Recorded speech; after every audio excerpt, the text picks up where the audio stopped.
has a ghost story that's been passed down through the generations. But what if those legends were true? My name is Miranda Young, and I'm the Ghost Biker.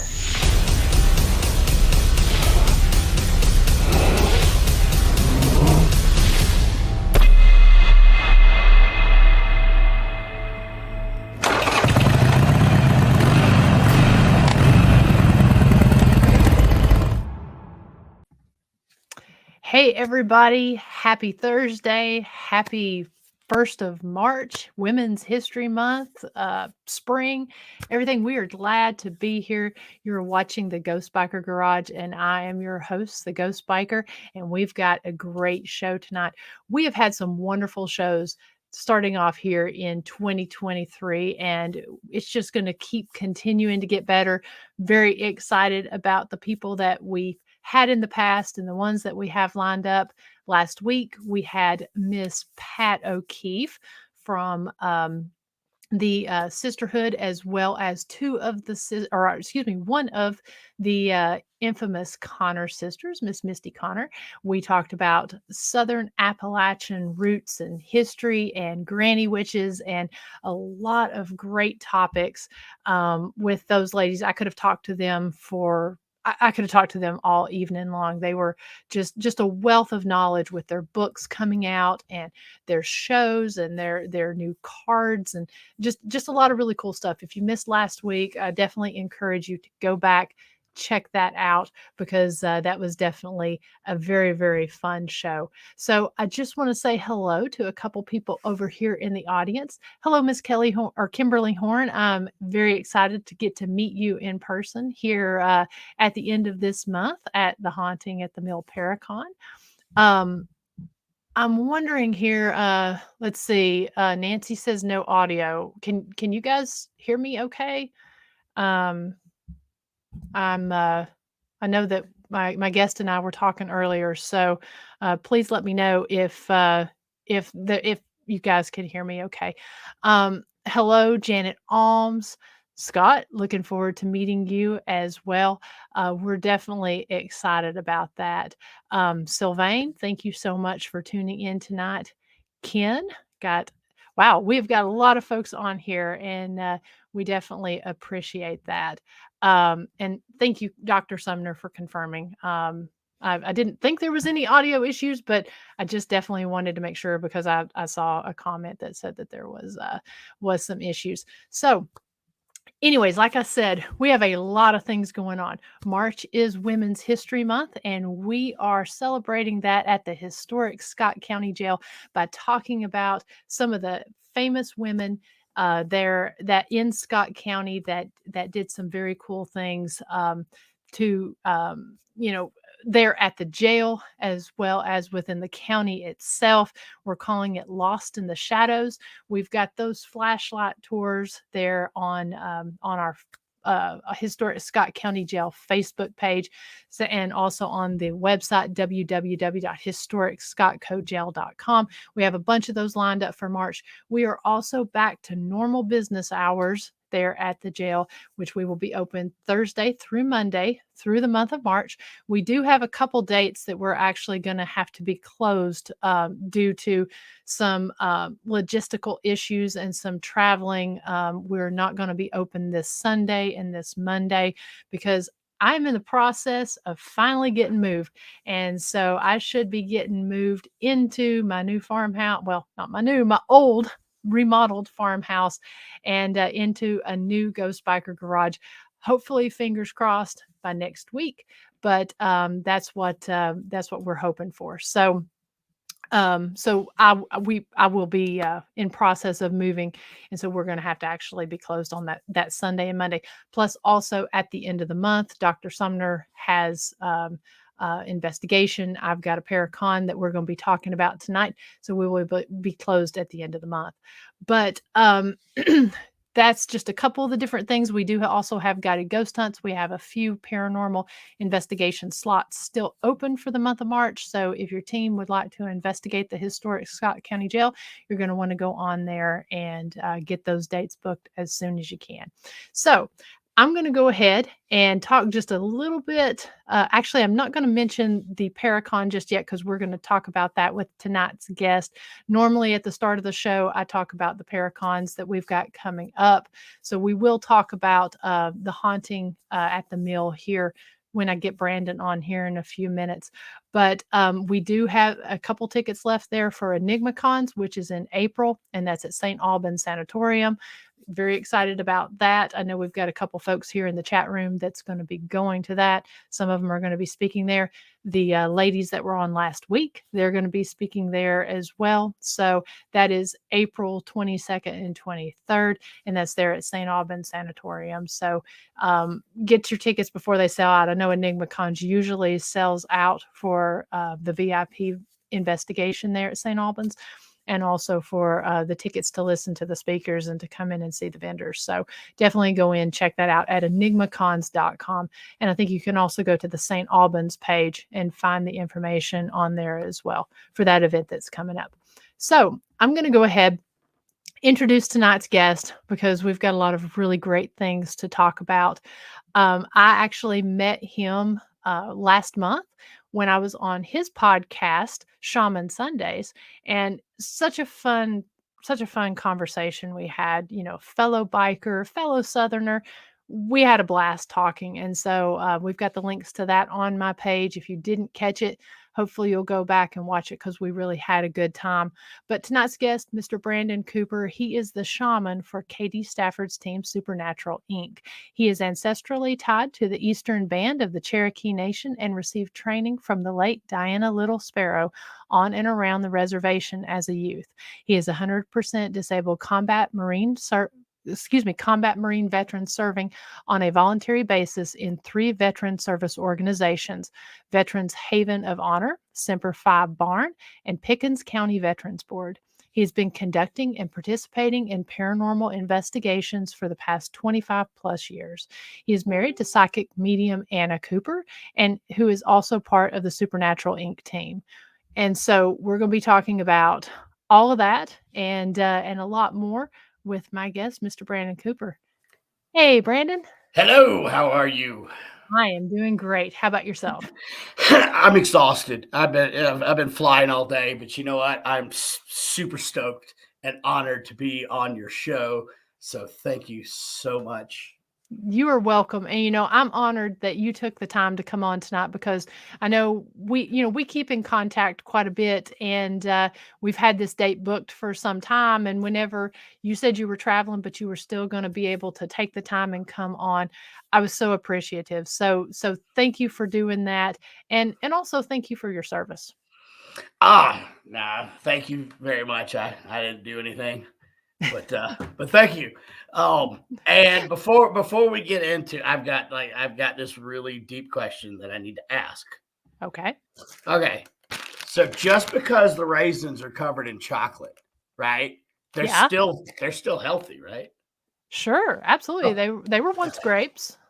Okay, good. Okay. Yeah. I was just wondering. So let's talk about that traveling that you're doing. Let's talk about where you're at and why you're traveling. Excuse me. So I am choking on air. 1 second. Okay, so I'm actually up in the Black Hills of South Dakota. The Sioux call this place Pahasapa, which in their language means the heart of everything. And it truly is. I am up here with Sacred Mountain Retreat Center. It's a organization for veterans and first responders that suffer with PTSD and trauma, or military sexual trauma, or because trauma is trauma no matter what it is, no matter what the label. And so I'm up here. I'm honored to have been asked to be a mentor for Sacred Mountain. Love you, Kim. So I am up here for a couple of days of pretty intensive training. And then speaking of Kim and Scott Horn, and then a couple of days of hanging out with Horn Paranormal down in Sturgis, doing some Yes. four-wheel around Bear Butte, and I'm gonna I'm gonna make Scott take me out on his little scooter. And I told him he could wear the shirt that said, "If you can read this," that fell off. So You're gonna be the backpack? I will be his backpack because he's a good looking fella. I'm just putting that. Well, you can't go to Sturgis and not go to, hop on 2 wheels, or, Yeah, you can't go to the Black Hills and not go to the motorcycle mecca. exactly. So I don't know if they're open or if they have like a small bar open, but I thought about hitting Full Throttle and maybe Buffalo Chip or something. Grab some, something for the wife, But yeah, definitely. I was gonna say during your opening when you're popping all the things that you cover and whatever, the only thing I saw was Harley Davidson. So it must be because I'm right up the road from Sturgis. I don't know, but it was odd because I was trying to read them all and I wasn't comprehending it. And Harley Davidson, I'm like, Harley Davidson, I got it. Okay. I'm sponsored by Harley Davidson. Now, I love all 2 wheels, and we welcome all 2 wheels on all of our rides, but I'm sponsored by Harley Davidson on my events, and so, any opportunity I can to throw them in there, I always like to be able to do that. um, and while I'm thinking about it, would you like a Buffalo Chip or a Full Throttle shirt or a Harley shirt from I Sturgis? would. I absolutely would. We'll Yeah. we'll we'll talk after this. I'll bring you back something. Sounds good. Sounds good. So let's talk about when you and I will be able to meet. We'll get into your background and everything, but I'm going to be meeting you here at the end of the month, and I want to make Yeah. sure while we've got a lot of folks on that they're aware of this very cool Paracon that you're responsible for. So, and I'll just give like a little background of how this came about. I did my first Paracon last year at Joplin, Missouri, and I mean I've been to some of this first time as a speaker, and I kind of liked it. And I'm like, you know what? I want to do a Paracon, but I want to do it my way.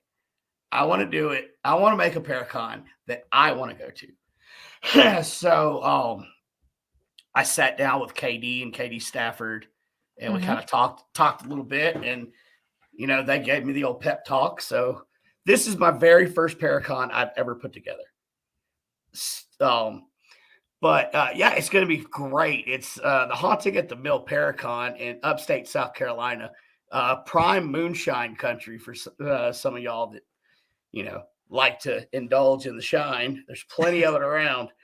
Oh, it's right in the Appalachians, right next to Highway 11. There's actually some great two up riding uh, in the area. But yeah, so I decided to have one outdoors because all the ones I've ever been to is inside, and it's Hmm. and people are running around. Well, how about let's run around in the springtime in the South? Yes, nothing better. Exactly. And it's just a great site. It's Hmm. a small little background. It started out as a Cherokee trading post.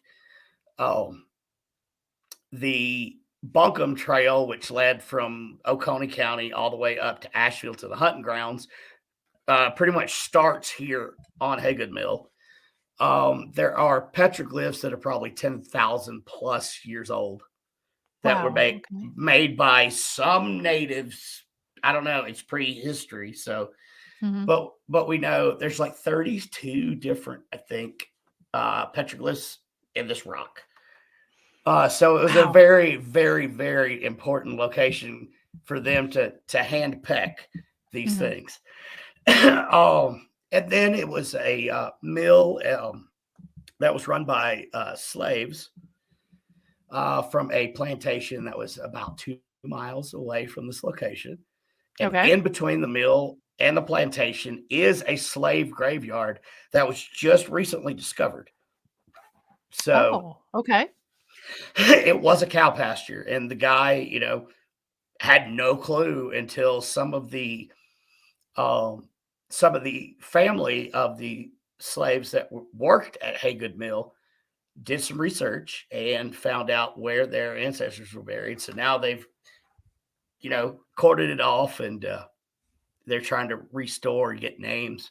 So that could pull up some activity too, because Yeah. they've gone, unnoticed, and nobody's told their story for, about a century plus. Mhm. Um, but I mean, it's going to be great. And I tried to do just a weird mix of speakers. I love the mix that you have, and was very honored when you and I spoke, and I was given the opportunity to be able to be surrounded with such a great variety of folks from all over. I mean, here we are going to be meeting up in Pickens, South Carolina, and this is going to be my first Paracon that I've done in South Carolina, and hoping to actually do some filming at some point for some episodes there, and just to see some of these great folks that are traveling from all over, I can't tell you how excited I am. Oh yeah, I'm like, I don't know if I'm more excited about the speakers or to meet the people. I've got a lot of my viewers from my podcast that are coming out. Mhm. I know for a fact Becky Evans is coming from Seattle, Washington. Wow. I've got Wow. there's Okay. people from upstate New York that are coming, like all over the place, and to this little podunk town in the middle of the Appalachians, in the middle of nowhere. It's incredible just how it came through, and I think the ancestors had more to do with this than I did. I can I I can understand that. I had the idea, and they just took off with it. I mean, just looking at some of these people, I'm surprised that I even able to get, because they just came off of 28 Days Haunted. Yeah, yeah. Um, and I've got three of the investigators from 28 Days Haunted. And then KD Stafford just got done with Ghost Devil's Purge. Mhm. Well, he doesn't have a choice. He's my best friend. So yeah. But and Jeremy Leonard. It's just a great Sam Yeah. Baltrusis. Yeah, yeah. Um, I so mean, he it's does a lot up in the Northeast, right? yeah. Oh yeah. Yeah.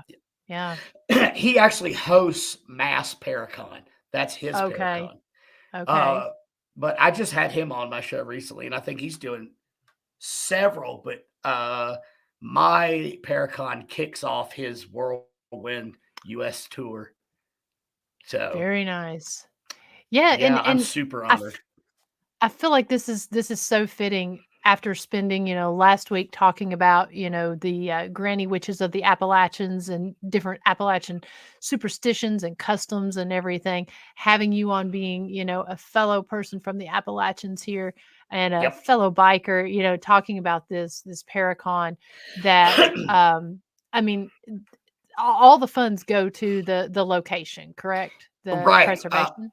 Uh, so we're kind of splitting the funds. Some of the funds are going to go to Haygood Mill for Mhm. restoration and to help it keep going.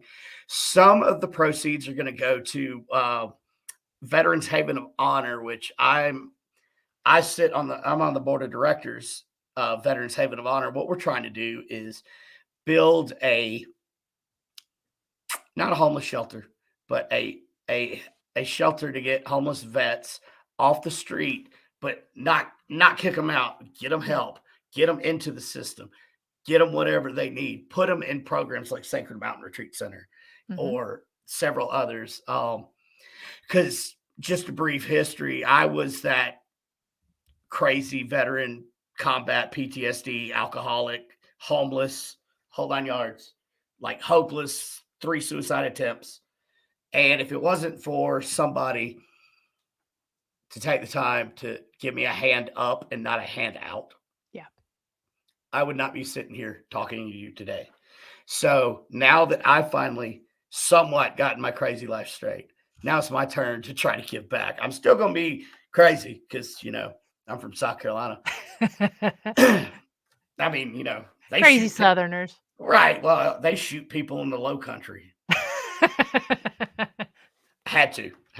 That's a crazy case. Anyway, oh, But yeah, so some of the proceeds will go to that, and then Semper Fi Barn is another non-veteran nonprofit that I'm a member of the board, and what it's geared to is sometimes day-to-day life can take a toll on us veterans with combat related PTSD or any PTSD. So what we do is we offer a place that you can come stay. It's a comfortable bed, shower, chickens. We're out in the middle of 6 Mile, South Carolina, out in the beautiful area.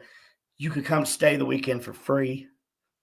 You can either be by yourself and do your own thing, or you could have one of us staff members hang out with you and we'll swap war stories, shoot some powder, black powder rifles together, just whatever they need to be able to reconnect with their family and their friends and get out of that funk that is post-traumatic stress.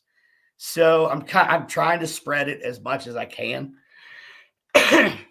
But like I'm not trying to even make a penny profit off of this. Yeah. Oh, it's just, it's not what I do. Well, it's interesting, because out of the out of the paranormal, some of the most interesting things that's come out of that has not only been the restoration and preservation and just the awareness of these locations, but also the events. Because most of the paracons, Gettysburg Battlefield Bash that be doing in the summer goes to Wounded Warrior, and so almost all of the paracons have some type of foundation or charity that is attached to them that a portion of the funds goes to. We try to do that with the Ghost Biker events, the one we're doing in London, Laurel, Kentucky, with the excuse me, with the uh, um, Shop with a Cop program. So Mhm. all these different events that are tied with the paranormal. You know, I feel like the paranormal community and the biker community, those are some of the most charitable people you will ever meet. And so while people might kind of look at you kind of funny when you say you're a paranormal investigator, if they really look at what some of these paracons and stuff go for to help, they're really helping, doing some major help when it comes to these locations and some of these different organizations and foundations. Yeah, and I mean that's what it's all about. And if it wasn't for doing the helping with restoration, we wouldn't have places to go. No. And and also, I mean, I hate to put a little rain cloud in this sunny day, but there are paranormal teams and paranormal investigators out there that give us all a horrible name. Yeah. And so then it's people like us that have to come back and clean up the mess and try to get the reputation back. Mhm. So yeah, it's not only just for the charity, but it's also just to show that we care about the history. Mhm. We want the real ones of us out there that are not trying for fame and fortune are to be the guy that his name is ZB. Mhm. We're not trying to do that. We're trying to do what we love, and we're trying to help out and preserve this for future generations. Exactly, and as a location owner, I can't tell you just how important the paranormal investigators are to us. They are the ones that allow us to keep our doors open as a location. The people who come into the history tours, those are great. We appreciate and love them, but the paranormal investigators booking those investigations allows us to be able to keep those doors open for the history enthusiast and anyone else in the community that wants to come in and see things. Right, and I mean, I can only speak for myself, but 9 times out of 10, there's a base price to come in and investigate. 9 Yeah, times out of 10, I leave like much more than, the base price, and yeah, I've seen a lot of other paranormal things. Okay, so you're charging 350, fine, here's 500, yeah, Yeah, I see it happen all the time, and yeah. it's wonderful. Absolutely. So that event is taking place on March 24th through the 26th. We did just put all the information up there, and you still have some tickets left. I do. Tickets are selling fast, but I have a handful of VIP tickets, and I suggest the VIP tickets because you get camping and everything, and oh, full access to the 55 acres all day. Oh, and it's only $150 Yeah. for like 3 days. I tried to keep everything reasonable, Mhm. but even if you just get a general admission ticket, it's like $20. Come out, hang out with us. Yeah. It's gonna go to a good cause, and heck, you might learn something. With all these great speakers, I think you're going to. Exactly, Yeah. exactly. And I mean, I've been in this field a long time, but I guarantee you, I'm gonna learn something. Yeah, and so the investigation is what, 2 nights? Yeah, so we're gonna have an investigation Friday night, starting around 8 until 2 a.m. and then Saturday around 8 till 2-ish. Okay. Everything's got the ish on it.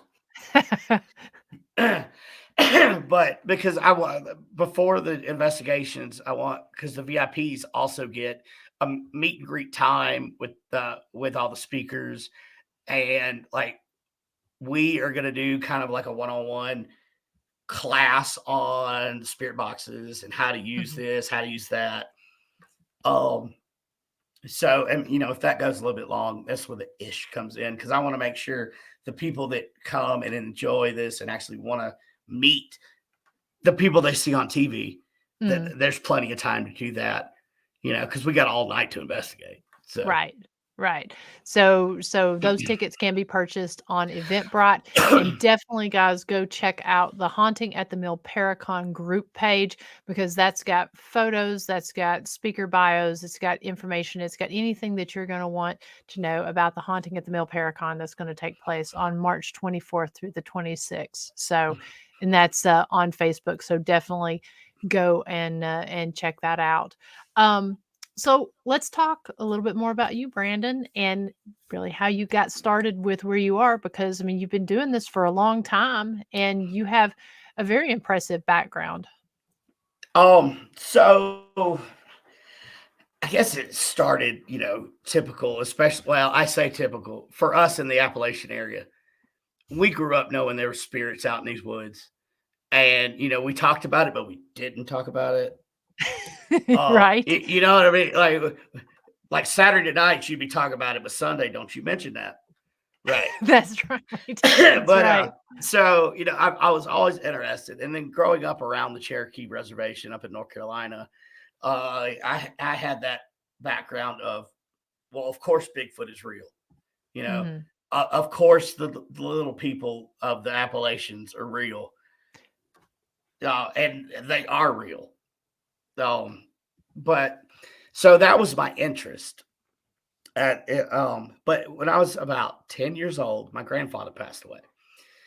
And I didn't get to say goodbye or anything. And I didn't go into the hospital room because I didn't want to see him with all the tubes and everything. Well, 3 days after he died, he came to my room. I smelled his aftershave. I saw the man, and he had had a stroke. He was a World War II hero, and that had a stroke before I was born. But we had a special way that we said, I love you. And he said it, and it was Wow. him. And, after I finally broke down and cried because Southern men are supposed to be strong, uh, then I was like, okay, how did my grandfather? I know it was him. He was solid. How did this happen? And so the the interest then turned into a snowballing passion um, to discover, as much as possible about the other side, and not just to get proof or whatever, but I want to tell people Yeah. stories. Um, and I've always been kind of a sensitive, which that happens a lot here in the South. Mhm. I've seen, uh, but and I've always felt like sadness or the basic empath things. Mhm. And so that's what really drew me to I want to tell the stories, and I want to tell the right stories, not the stories that get you to come around or scare you around a campfire. Yeah. I want the real stories so people can rest. And I love that because that's one of the things that we're really protective about at the jail are the stories. And we always tell people when they come in, obviously you're coming into a jail, you're not going to be around the best of people, but these people also had lives and other stories, and it wasn't just the crime they committed. So you may get some darker activity, but there's nothing negative, nothing demonic, and we're really protective about that Right. and really into telling the story. So I love that you take it from that approach as well. Much respect, because I mean, demonic sells, darkness sells, and for whatever reason, you get kind of, oh well, got this great history, but if I'm not chasing a demon, I don't have any interest in going. There's enough darkness in our personal lives. Yeah. I mean, how about you've got to focus on the light. And here comes the shaman side of me coming out. But I mean, there's enough darkness in everybody's personal life. Your mind, I always say your mind is the worst neighborhood to go to alone. Um, so, but if you've got the negativity day to day beating you down in your life, why would you want to go after evil? Okay, it makes a sexy story. Yeah. Fine for TV, Hmm. whatever. But no, don't do it. It will drag you down. You know, if you stare into the abyss long enough, the abyss stares back, and that is a fact. So, yeah, this whole here's a demon. Let me twist up the story. Hmm. Eventually, you're going to have something evil because Yeah. all these people are coming in with that set intention. Hmm. You're going to bring something, and then there goes all the light and all the hard work, like people like us have done to get the real story. It's going to, it just doesn't make sense. It does, and that's why I think a lot of these places, there was one in particular that I highlighted during my season 3 that was known as the most evil house in America, and I did not wanna know the experiences that the people had when I went in there. Now, there's no doubt some dark things happened at this location, but when I left, my theory behind that was the demons that were located in that house was the demons that you brought in yourself. Yep. And that was, and also what the collective conscience of people who went in there, again, no doubt there were some dark entities, but when you go in perpetuating that narrative of something dark inside of a location, and that's just all that people do is bring into that, Right. it just piles on, and that's what's going to grow. And like another thing that irks me is when people say that the natives curse the land. We got Uh a place here that says that. no, okay. First of all, the natives did not curse the land because if they did, they cursed the land against them too. They to put a protection against the land.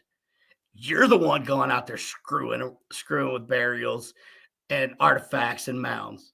So of course, and this is where elementals come in. Of course, the elementals are going to fight because this is we only got one Earth, and you want to go around screwing it up.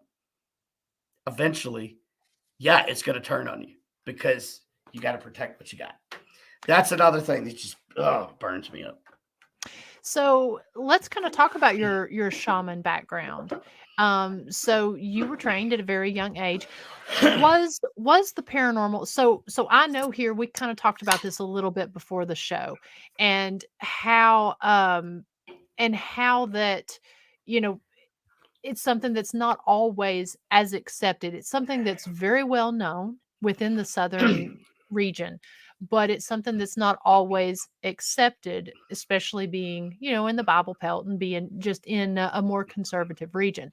So, did you find that growing up on the reservation or growing up in that area that spirits, elementals, and all that was more accepted just because of the nature of everyone, being with the belief system and also being closer to nature?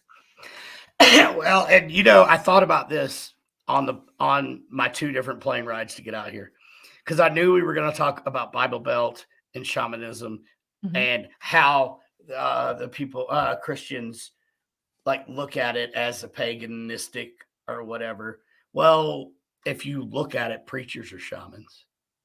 They have a Mhm. higher power. Mhm. They heal. They lead a tribe or a flock. Mhm. So the stigmata, I can't understand where the stigmata of shaman came from. Now to quickly answer your question, yeah, it was completely different in that area because I don't care if you've got a Southern Baptist or a Church of God or whatever. If you mention it with the Native American twist around here, Mhm. perfectly fine. Mhm. Yeah, but if you mention it and it seems like it's pagan, oh no, you know. But it's the same thing. And can you tell us, just in case people aren't completely clear, what is a shaman? So shamanism, I guess it's complicated, but it's super simple at the same time. Shamans have been around since the earliest Neanderthals have been around. It is one of the oldest type of spiritualism there is. Um, but basically, a shaman, and you can also interchange the word medicine man, Okay. is the spiritual leader of a tribe or a group, and also a healer. Um, so, before modern medicine and everything, uh, somebody had to know how to heal stuff. Mhm. Well, the shamans would watch the animals. Okay, what berries are they eating? What are they doing? And through centuries of knowledge, they came up with, the herbal medicines, which society is starting to turn more and more towards that right now. Mhm. Which, oh, great, because anything that can stick it to the pharmaceutical companies, I'm great with.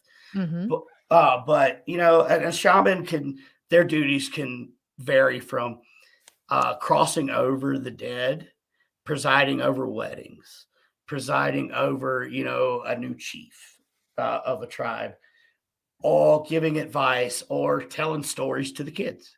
Okay. And also one of their main jobs uh, was to be a storyteller. And Okay. and while you're telling a story, you're also teaching a lesson. And that part of shamanism is still alive and well. Like I love telling the old Cherokee stories and then put a modern twist on it. And that's another reason why shamanism has been able to adapt to every change throughout, the millennia. Um, is because you know the moral of the story stays the same, but you can tweak it a little bit. Mhm. And then with the advent in the 40s of quantum physics, shamans have always said that we come from the star people, always. And now quantum physics is starting to prove that some of our molecular DNA did come from the stars. Wow. Mm. So Wow. yeah, the more technology, and you would think that it would blow shamans out of the water because we use sage and herbs. Well, a study from a college in I think upstate New York shows that when burning sage, it has an antibacterial property in the air Mhm. and it kills germs. Mhm. So what were germs considered back in the 16, 1700s? Smallpox. They were evil spirits. Mhm. So does sage keep away evil spirits? Yes. So the more and more that science evolves, the more and more that shamanism and medicine men are being proven right. And that's how, there's a big resurgence in shamanism as of, last 20, 30 years. And To and this would be, because I guess my ignorance in it. So to become a shaman, is it a lineage thing? Is this something that you can be that someone of Native American background could be taught? How does one become a shaman? now there's two different types. You've got a shaman or medicine man, and then you have a shamanic practitioner. Okay. Okay. So a shamanic practitioner, the only difference is like I'm a shaman because I went through the ceremonies and Okay. the ceremonial learning and all that. A shamanic practitioner is somebody that has learned on their own Okay. and has not gone through a ceremony. Now, I'm not saying the shamanic practitioner doesn't know what they're doing, Right, right. but there is a difference. Like with my native background, obviously I had to go through years and years and years of training and had to do it a certain way.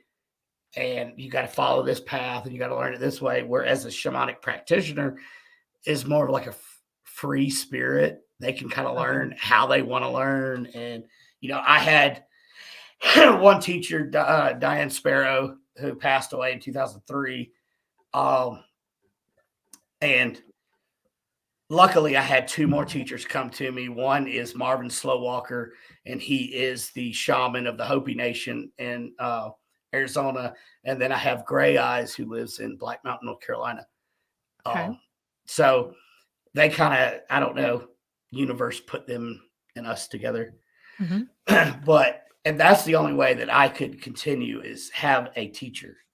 Mm-hmm. Whereas, a practitioner, you can get a book and, learn. And there's a few credible online shamanic, for we're trying to get. I know because you're my second student, Kimberly. I only have two students, and one lives in South Carolina, and Kimberly is my other student. But yeah, well, you're going to get your training this weekend. But yeah, I hope that answered your question. I get a little convoluted when I'm talking because there's so much to cover. Yeah, and I realize that's one of those things. It's more of a complex topic, but just in general, in case people don't understand, because I know we've had demonologists come on and talk, and sometimes there's a difference, or not sometimes, but people don't realize the difference between an exorcist and a demonologist. Right. And then last week when we had Pat and Misty on talking, they talked about the difference between a witch and someone who's Wiccan, and there's a lot of misconception in a lot of things that if you don't know, you don't know. And you just, there's a big misconception about a lot.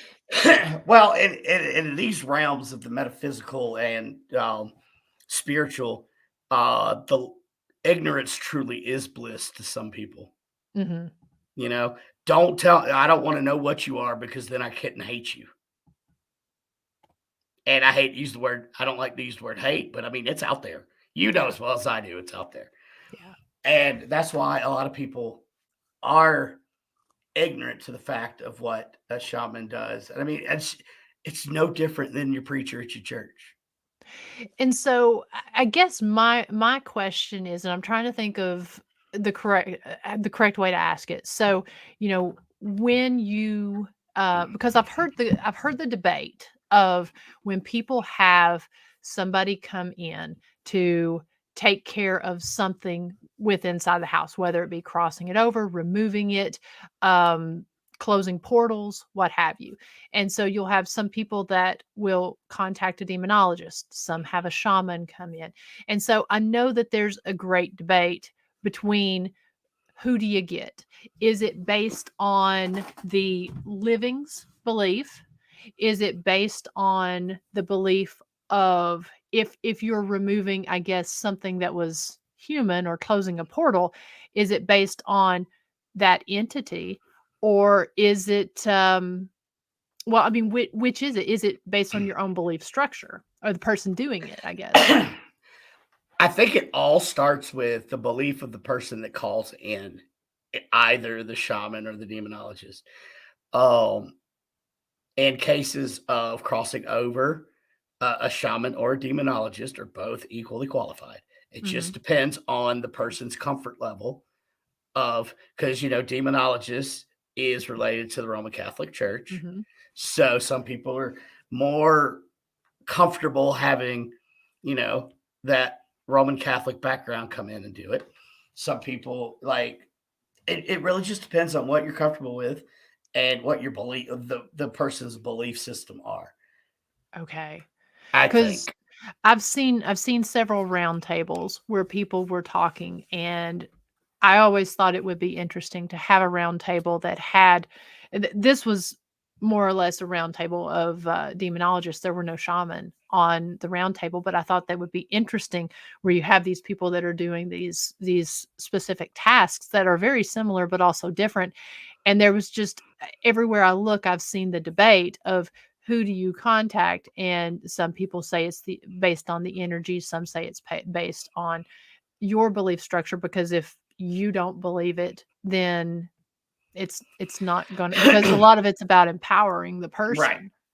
Well, and also, like, if you need a healer or, Mhm, a spiritual healer, demonologists are not equipped in that area, whereas mhm, shamans are. Now, if you're going up against an ancient demonic entity, mhm. that that's their specialty. So it also comes down to specialties, like and even shamans break down into individual specialties, such as herbal medicines or light work or energy work or um, spiritual guidance. So and it also just depends on uh, what the exact needs are. I mean, demonologists and shamans can both equally cross over. You Yeah. know, oh, but where it just really breaks down is the healing part of the mind and the body and the spirit. That's where you would get the shaman involved. Okay. Okay. And so you're the shaman on Supernatural Inc. I am. I S- am. So talk a little bit about your best friend KD, and also the team that you're a member of. So KD Stafford, I don't know if you guys have seen him on TV. He's been on recently Ghost of Devil's Perch. I didn't watch a single episode. He was also on Ghost of Morgan City. Didn't see any of that either. Uh, I'm kidding. I'm kidding. or am I? I don't know. So it was funny how we met. Like I paid my dues in the supernatural and paranormal, rings. Yeah, and so I started moving up into different circles. Well, we finally fell into the same circle. And he thought I was a stalker. True story. And you ask him at the Paracon. Um, but so I'd seen Ghost of Morgan City, and I was really intrigued with his God helmet and stuff. So we got to talking. Come to find out, we're both from the upstate of South Carolina. We're both combat veterans, blah, blah, blah. So we hit it off. And so one week, I said, you know what? I'm coming up there. I'm gonna come see you Nice. guys. Yeah. Nice. So he thought I was a stalker, and I probably was. But then we got to know each other, and we became family. Um, but yeah, he's a great dude. If y'all haven't seen any of his shows, please check him out. I think you could still even catch Ghost of Morgan City on um, Discovery Plus. But the ghost helmet that I was talking about, if anybody has seen 28 Days Haunted, it's what Jeremy Leonard put on in like episode 5. Oh, and that's the second time he's put that on. Oh, and actually, that time it caused him to have a heart attack. Oh, wow. I So didn't on the realize sh- that. on the show, when they had to rush him out for outside or whatever, he actually had to go to the hospital, and he had a mild heart attack because of Wow. what the helmet, like what it opened up. He he talks about it. I had him on my podcast, and it sounds like your cat's knocking stuff over Well, there. I don't know what that was. He could be somewhere. That actually happened right beside me here, but I don't see That's him. oh No, there's nothing there. huh. Obviously, there's something there. Obviously, it Wow. that was loud. Yes, it was. But no, he's Yeah, way over there, and that sounded like it was right here beside me. yeah. I've It's right. got boxes everywhere where I'm waiting on the movers, and so if I can keep the cats from coming in and clawing boxes and jumping in them, but Yeah, yeah, he's that sounded like it was right next to your microphone. yeah, yeah. Okay. Creepy. Anyway, sorry Okay. about Yeah. that. So Yeah. so you said that based on so he had a mild heart attack based on the God helmet, and you were getting ready Right. to kind of explain how that worked. Yeah. So the premise of the God helmet, or we call it the ghost helmet. The original design was called the God helmet. What it does, it works off electromagnetic coils um, and LED lights set on a theta. It could be delta or theta wave. Um, and what it's supposed to do is, if you are not sensitive, it's supposed to open up those parts of the brain to have so basically you could, in theory, see what a psychic sees. But Okay. so that's one of the designs. But he's a freaking genius. The ghost boxes that he makes are some of the best quality. The old boombox style. I love the old boombox style. That is we call that the OG. That's the original ink box. The tape player works. You can record. It's got an SD card. It's got a audio in. It's got uh, AM, FM, and like 5 shortwaves on it. Bands. It's the Mac Daddy. But if you're just starting out in the paranormal, don't go there, because that's a complicated piece of machinery. I would not suggest it. But he's also got other like microcoms, and that's I'm what he gonna was pull using. up the store there. Okay, Yeah. like the microcom is what he was using on Ghost of Devil's Perch in the Cabbage Patch when he got that the thing that was talking about Dave, and then Dave gets attacked. So he was using the microcom, which is right there. So the first Okay. one, is our Inkbox S, and then the microcom, and then the OG, and then the yellow and the red is our nanocoms. And all of these work differently. They have different sweep band features. Some work off of the electromagnetic field in the area to control the sweep. Others use different environmental factors. Met KD at the Unity Day, and yeah, he is. He's a great dude too. Don't tell him I said that. Oh, Lisa, hi. She is with Paranormal Research Institute. She will be at the Paracon. Yeah, she just commented earlier saying that she it was interesting to wear in Joplin and hope that Katie brings it back to South Carolina. What, the helmet? That's what We'll have it there. Yeah, we'll have it there. and Kimberly asked, and I'm not sure if she's asking you or if she was asking Lisa. She asked if you got to wear it, and are you a sensitive without it? So she may be talking to Lisa on there. Yeah. So Lisa responded. Yeah, a lot of people talking about just as Scott says there's no other spirit boxes that compares to KD's. Is he going to have some of his there for sale? We will have some for sale. We've also got Perfect. some special secret items coming from the lab that we will have on display there. But we will have ink boxes, Inkbox S's. I know for a fact we'll have those. We'll have the microcoms, and I think we have a new generation of nanocom that's about to come out. Nice. And then, I mean, we're gonna have a bunch of. You just gonna, you know what? Buy a ticket, come see us. We're gonna have some surprises. I have some handmade Ouija boards that I've made out of leather. Oh, wow. I make my own, and I burnt in all the letters and everything. So I have 5 handmade Ouija boards. I made the planchettes to go with it. Wow. So we're gonna have, we're gonna have I some bet cool those are stuff. beautiful. You know what? Later I'll send you a picture. Oh, please. Yep. Yeah. So, Yeah. but yeah, we will definitely have our spirit boxes for sale. And if for some miracle, and then we have Shaman's Corner over here. And I do want to mention that Mhm. I do have sage on there for sale, and I I don't care if you buy my sage or not. Just know that you need to be careful where you get your sage from.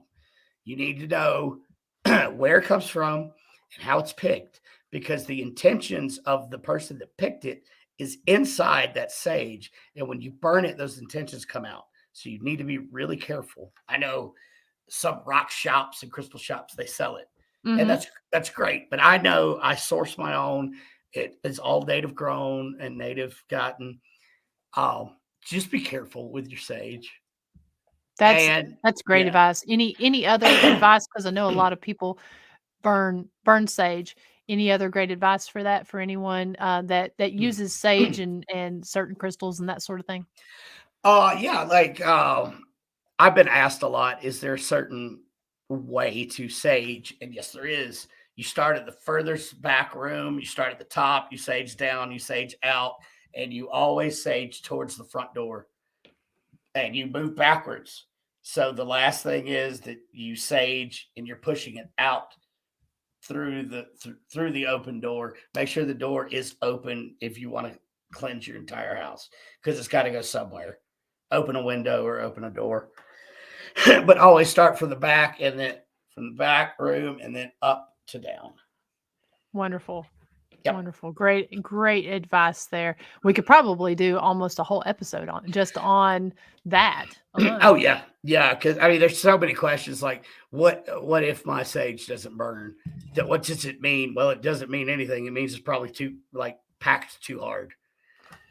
And a good way to do that is if you've got a shell or a bowl, you take it and you mash it down like you're putting out a cigar, and Mhm. that'll spread that at the bottom, and Uh-huh. you'll get more air into it. Um, Another person asked, "Well, if the sage doesn't light, does that mean that I don't need to burn any?" No, you always need to burn sage.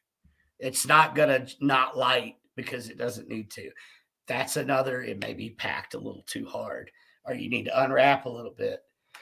It's just, and I get these just little questions all the time, and I try to answer when I can, but yeah, we could do a whole show on that. Yeah. Is there anything to, like using sage oil in a diffuser? Yeah, I think so. I think so, as long as it's like pure uh, extract. Okay. Like if you mix it with other stuff, I don't know what it would do, but if it's pure extract, I think it still has the same antimicrobial and antibacterial properties. Because I love to use, and I had Mm. the hardest time lately finding good sage oil, and I finally found at this, local metaphysical shop here, some I mean, I couldn't find it anywhere, and so I like to use it in my diffuser whenever I'm in my art studio working or just doing different things, working on, I tend to use it a lot when I'm working on my videos and everything, listening to Yep. EVPs and stuff, and, there's just something about it, so I didn't know if it had that same kind of effect or not. Yeah, I think so, because I mean, I'm not against sage spray. I think it works Mhm. just fine as long as it's pure sage extract. And Mhm. then I giggled because I saw Kim. She said, "So do I sage my sage?" Okay, okay, Kim. I'm going to see you soon. And I guess technically you could sage your sage. I mean, why not? Then it just starts a cycle. It's just vicious. It's a vicious cycle, and it takes you down a rabbit hole you'll never escape from. I love this side. I'm gonna go ahead and pull it back up though. So definitely, because I mean, there's just so many people singing Katie's praises here and everything with all the different items that's in the shop there. So yeah, it looks like. And so we've got, this the MAD right there, motion activated device. That is a brand new sensor which will let you know if the electromagnetic energy is coming towards you or away from you, and it'll track it. And Wow. that's that little like cigar looking box right there. Okay. And then the green light, blue light, yeah, that is Hmm. that is Oh my God, Katie's gonna kill me. I just had a brain fart. But Static node? yeah, so it'll tell you if static gets close to it, the light will go out. Oh, So wow. it detects the static, and it's such a cool thing. And we actually put the LED lights inside that resin, Mhm. so that theoretically, that LED light will never go out and never break because it's LED and it's fully encapsulated. Nice. Yep. Wow. Yeah, that kinda makes me think of when the, periscopes came out Mhm. that were detecting static electricity, Right. and I loved that because it your tools, your phone wouldn't set it off. Right. And I haven't played with these enough to know if the phone would set it off or not, but I do not think. I know for a fact the static node does not get set off by a phone. Okay. And what's KD's background in? Is he like a is he electrical engineer or is he just good with He was a mechanic in the army, oh, okay. like a diesel mechanic. Okay. So what happened was he got really interested in Frank Sumption and the Sumption box. Um, Okay. and so what KD did is he taught himself how to do all this stuff, and he researched and he got with some of the OGs and like the Sumption box and all that, Mhm. and learned. And now he puts his own twists. He makes the circuit board himself, solders everything on there, programs the circuit board. Everything is touched by KD or maybe me. If it's broken, I touched it. But so I mean, he's very meticulous, and he keeps his like I get mad at him because he won't raise his prices. He could make so much more money, but he doesn't want to. He wants really his good quality stuff at great prices. So like even the beginner and the paranormal can afford something. So I do like that. Very cool, and we've got the link to the store here here on the screen, also in the comments section. So definitely go check it out because I mean, there's definitely some really unique items in there, and I can't wait to see what you all have at the Paracon. Get my hands on a few items myself. Oh yeah, yeah. You're definitely. I'll send you the picture of that Ouija board, and if you like it, I'll make you one. I'd like that. Yeah. Yeah, I can do that. But yeah, we're gonna and not just us. Horn Paranormal. He makes SLS cameras, and they're top quality, amazing SLS cameras. And his newest model is super lightweight and very affordable. I think it's like $12,000, right, Scott? 12,000. It's like a couple $100, 300-400, and you have an SLS camera. Well, they're so heavy. It's No, no, crazy no, how no, heavy they are. no, I'm no, no. not his, but Yeah, but yeah, mine his, even has a chest strap for it. no, his is, and Scott, if you could put the weight on it, but it's less than a pound. Wow. Yeah, Cause mine, I let people handle it whenever they go, when we do the tours and different stuff like that, and inevitably, they start out, next thing you know, it's down, and then you got the people double right. holding it. Yep. But when I got it, it actually came with a chest strap. Yeah, he wrote right here, his are 2 pounds. Okay. Yep. Under 2 pounds. Yep. I mean, and they're amazing. And he'll have those. He also has some secret stuff coming out of off the printing press that he will be bringing out to the Paracon as well. And then we've got Candle Witch company from like the new, I don't know, they're Yankees somewhere up there. I love you, Rachel, if you're watching, but you're a Yankee. But she makes amazing like handmade candles with like a burn time of like 180 hours Wow. for like $30. I mean, it's just amazing high quality. So I mean, the people that are coming out to this Paracon are top quality um, products at wonderful prices. And to be honest, not that I'm snooty or anything, but I would not let somebody with cheap products come in to the Paracon because I think everybody deserves the best at a reasonable price. Mhm. And I think I nailed it with this lineup. Yeah, this is, like I said, this is going to be a fantastic Paracon. And again, March 24th through 26th, go on to the Haunting at the Mill Paracon Facebook group page. I think there's also an event page on there. Both of those have links. Yep, both of those have links on there. And, you know, get your tickets now because I have a feeling as it gets closer. Now, do you all have a limited number of tickets, or are you still selling tickets at the door, even if, regardless of amount? I will still be selling tickets at the door. Now, that doesn't guarantee that you'll be able to get a VIP or an investigation ticket because Okay. I am limiting those. I mean, like 40 tickets for Mm-hmm. each. So it's not terrible, but Mm-hmm. I'm not going to go over that because I want to make sure everybody has the best experience possible. And so I'm not going to overcrowd these places. Yeah. But I will, like, I don't care. 1,000 people show up for general admission, fine, I'll sell you a ticket because we got plenty of room for that. So yeah, we'll be, but okay, but prices go up $5 at the door because I had to set up a Square reader and get all that, Yes. and with the stupid fees, and I hate to do it, but I don't have a choice, so I will have to raise the price to like general admission to $25. But I mean, yeah. Yeah, I tell you, it Square and all those, they will eat you alive in fees, and Yeah. you've gotta make something from it. It all doesn't need to go to these other companies, these big companies. Yeah, so if you can, cash is king. Please Mhm. bring cash. But I did want to make sure because I know a lot of people carry plastic that I had a Mhm. way to Mhm. to take the plastic, and plus I can take donations for any. You could earmark, say, hey, here's $20 for Hey Good, cool.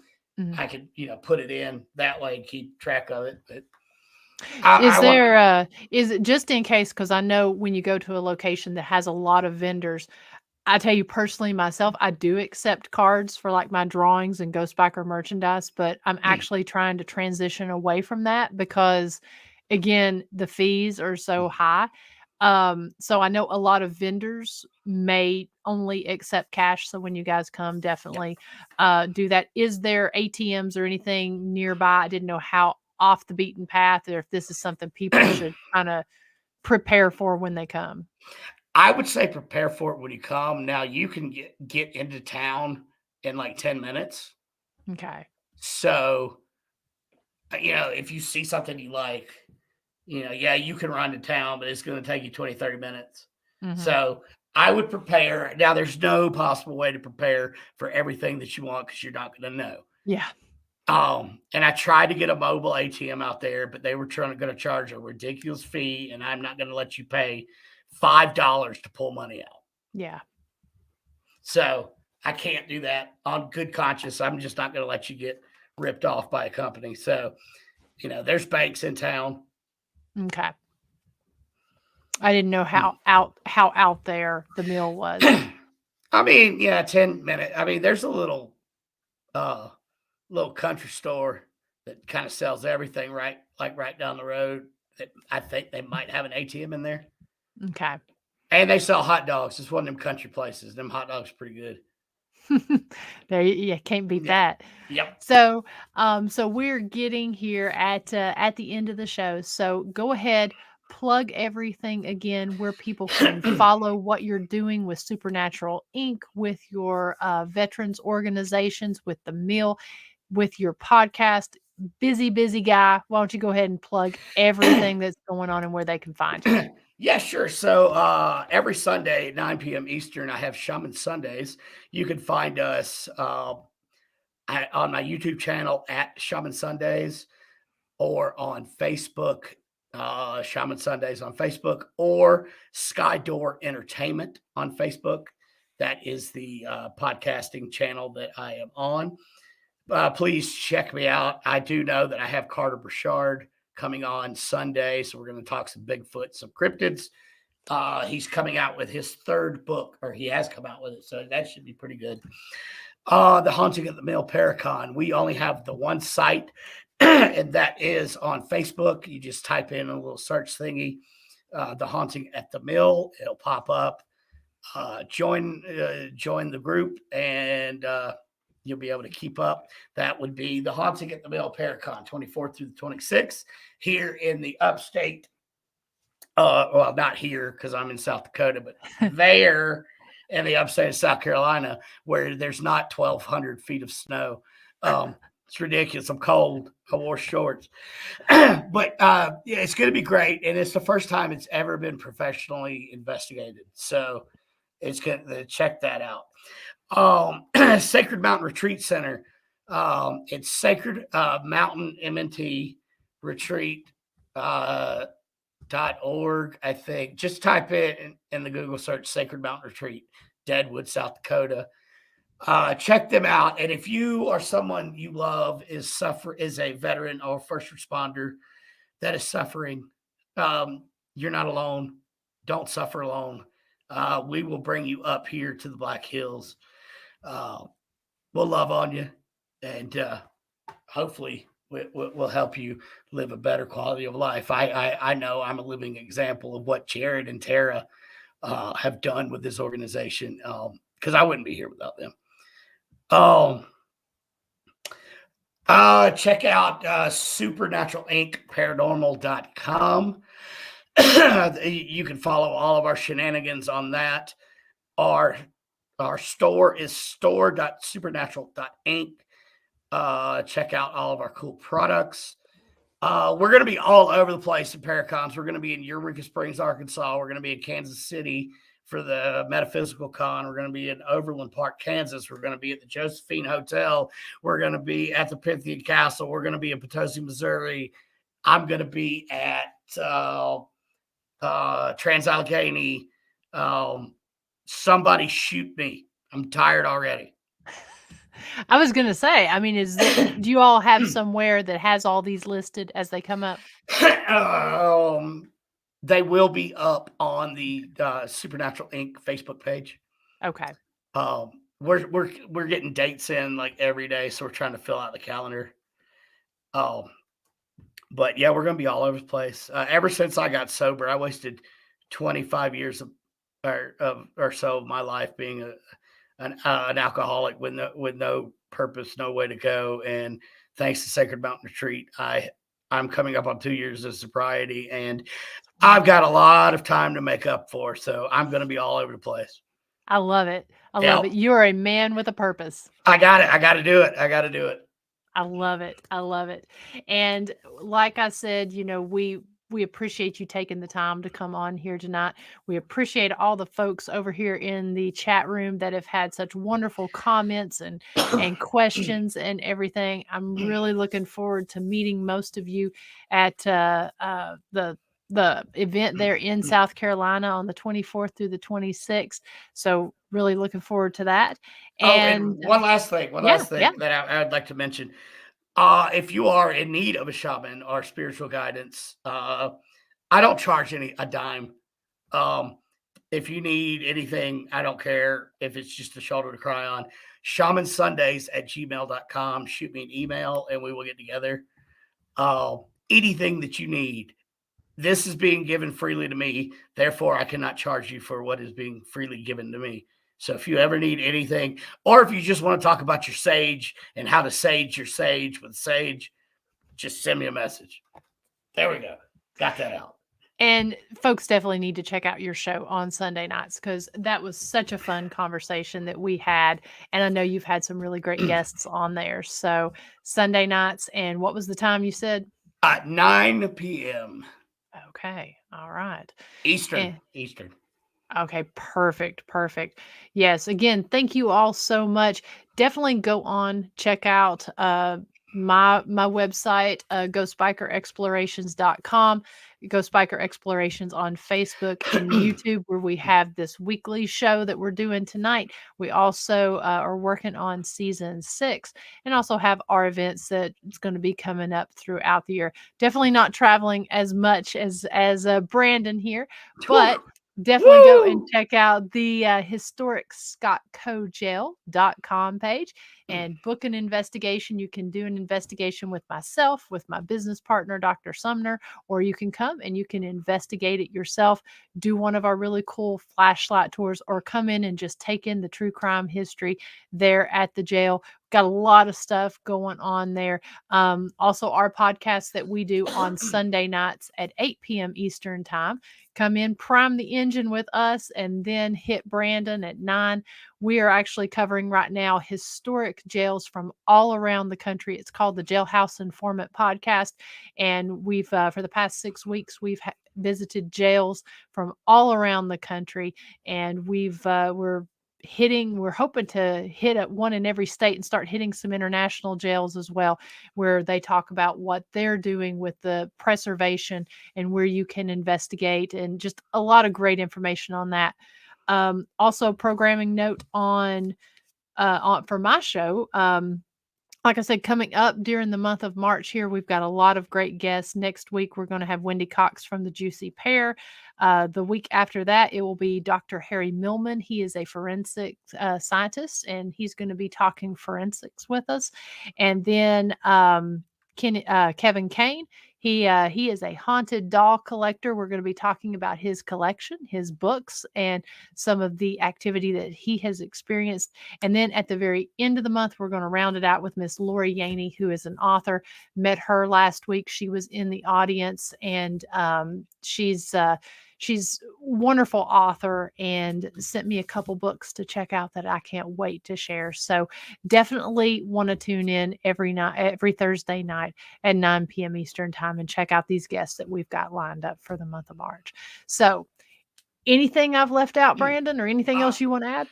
Yeah, one thing real quick. When you guys come to my Paracon in South Carolina, you're only going to be about 3.5 hours away from the historic Scott County Jail. You know what? If you could make a little time, share the paralove and go up that way. I mean, you're going to be so close anyway, and you might convince me to go up there with you Hey, because I hadn't been yet. you might get an attachment, get a Brandon attachment, and come to the jail. Yeah. Have you ever wanted your own personal gnome? Well, here I am. There you go. Traveling gnome. That's right. Again, thank you all very much. And we will definitely be seeing you next week. I hope you have a wonderful, blessed week, and we will talk to you very soon.